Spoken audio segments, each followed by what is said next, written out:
Kako je potekalo delo na občini Jesenici skozi celotni koronavirus? Koronavirus je sedaj zaključen, čeprav še ni popolnoma odpravljen, pa vendar.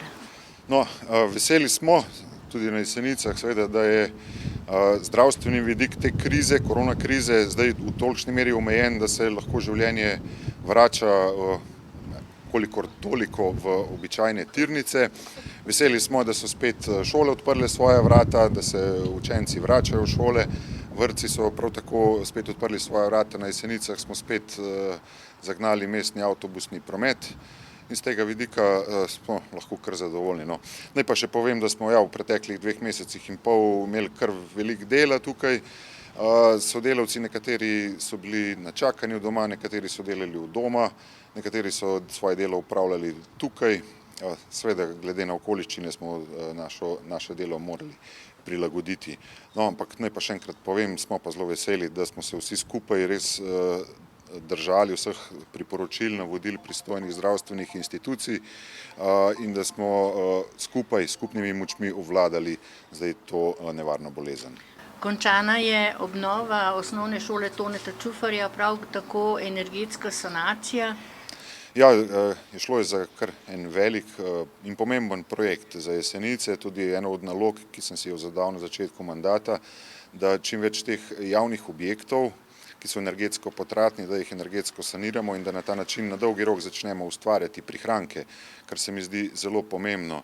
No, približno 1 100 000 evrov vredna prenova osnovne šole Toneta Čufarja je zdaj za nami. Učenci, učitelji, jaz verjamem, da bodo pridobili precej boljše pogoje za delo, kar je pa pomembno tudi za lokalno skupnost, pa so tudi stroški obratovanja. Verjamem, da bomo na ta način prihranili kar nekaj sredstev, ki jih bomo lahko namenili za druge namene. No, ena od teh investicij, ki se obetajo tudi prihodnje leto, je tudi prenova vrtca Angelcev Cepek, to je pri tik ob osnovni šoli Toneta Čufarja. Predvidena je prenova vredna približno 1 milijon evrov, od tega smo približno tretjino sredstev pridobili iz državnih oziroma evropskih sredstev. Jaz verjamem, da bomo zmogli v prihodnjem letu tudi ta projekt realizirati in da tudi najmlajšim omogočimo čim boljše bivanje v vrtcih, seveda pa tudi vzgojiteljicam in vzgojiteljem, vsem, ki skrbijo za najmlajše. No in katera šola je tista, ki je sedaj na vrsti, ki še čaka na energetsko sanacijo? No, zdaj nekatere aktivnosti že peljemo tudi na osnovni šoli Koroška Bela. V letošnjem poletju se bo na delu šole zamenjala streha oziroma del strehe. Naj pa povem, da imamo kar nekaj nalog še recimo pri osnovni šoli Poldeta Stražišarja, telovadnica, tamkaj je potrebna temeljite prenove in ta prenova pa bo sledila v prihodnjih letih glede na tudi finančne zmožnosti občine. Opravljajo pa se dela tudi na Prešernovi cesti?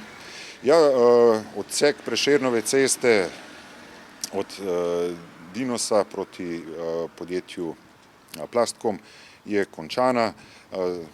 Delavci morda zaključujejo samo še zadnje popravke. Projekt je bil vreden dobrih 600 000 evrov, pri čemer smo približno 250 000 evrov pridobili iz državnih in evropskih virov. Je pomembna prometnica za Jesenice in vemo, da je na Jesenicah kar nekaj cest še potrebnih prenove, zato se veselimo tudi te pomembne pridobitve, ki jo bodo, jaz verjamem, da veseli tudi naši občanke in občani.